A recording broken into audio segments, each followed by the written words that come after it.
Walang pinoprotektahan, walang kasinungalingan, serbisyong totoo lang.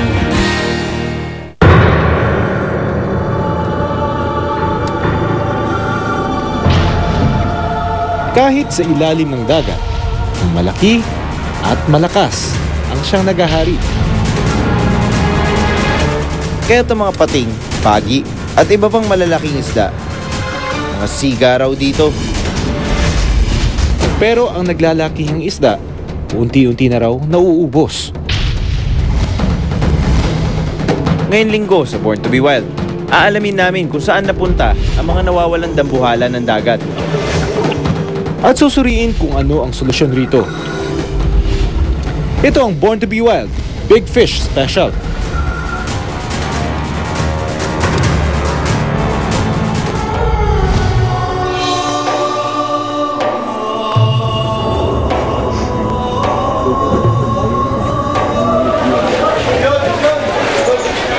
Kanuping!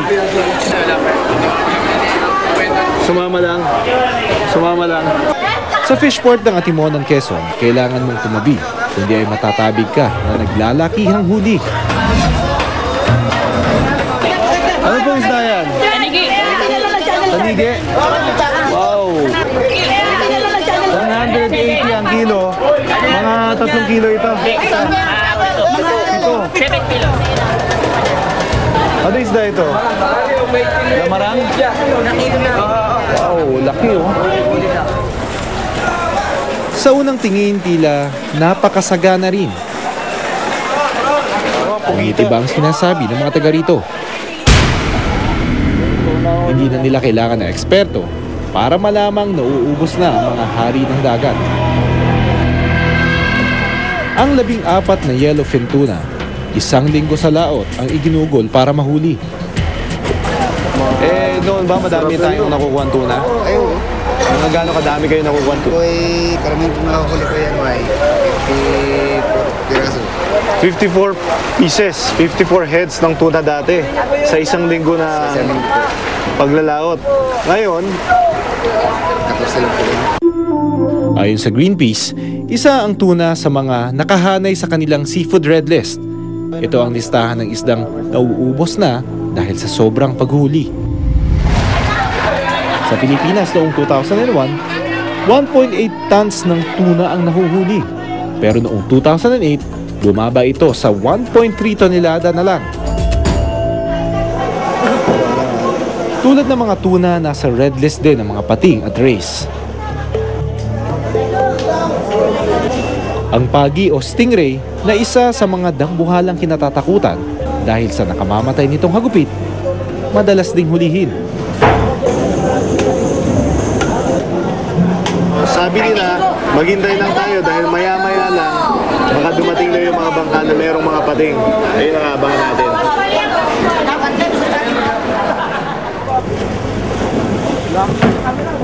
Ilang sandali pa, isang batang pating. Conforme po sa laki nito, meron pong nalaki nito ng malaki. Kami sa'yo nakakahuli kan mga 30 kilos. Yun po malaki na. Kapag po nahuli nyo yan, pero yung isang hindi niya mabibenta pag iisa lang. Opo, bagay ito lang. Dapat kompleto. Ang mga malalaking palikpik kasi umaabot ng 10,000 piso kada kilo. Ang malaking kita, dahilan kung bakit naaakit sa pamamating ang tao. Sa isang bahay nagkalat ang mga palikpik ng pating na handa ng ibenta sa Maynila. Kung ako ang tatanungin, hindi ko ititigil. Total, marangal naman yung hanap buhay ko eh. Umupuhunan ako ng 10,000 isang laot. Dahil 4 na gabi lang yun. Huhuli ka naman ng pating halimbawa 4 na piraso. Katulad yan, ilang gabi ko yan. Inabot pa ng bagyong itong Basyang.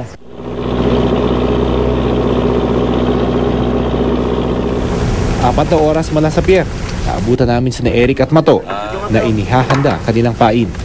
Padalong araw po ngayon, padalong gabi rin. Ilan na po ang huli ninyo? Ba, ilan nga bang huli natin ha? Tapos nga palang biyo. 5 pirasong isda lang po. Tsaka 3 palos.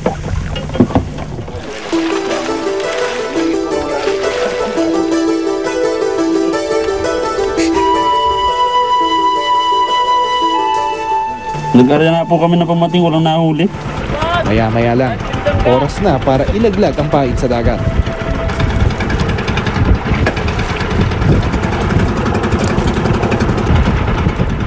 Ayon kay Eric, kapag mas malaki ang isda, mas malaki ang tsansang mabawi nila ang kanilang puhunan. Kaya hindi nila alintana ang ilang araw na paglaot.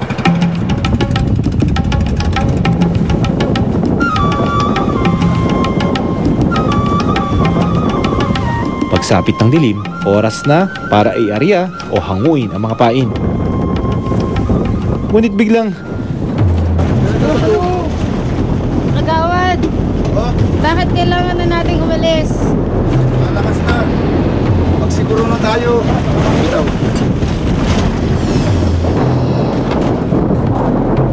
kinailangang umatras ang aming team dahil lumakas ang ulan at alon at di na raw ligtas mamalagi sa dagat.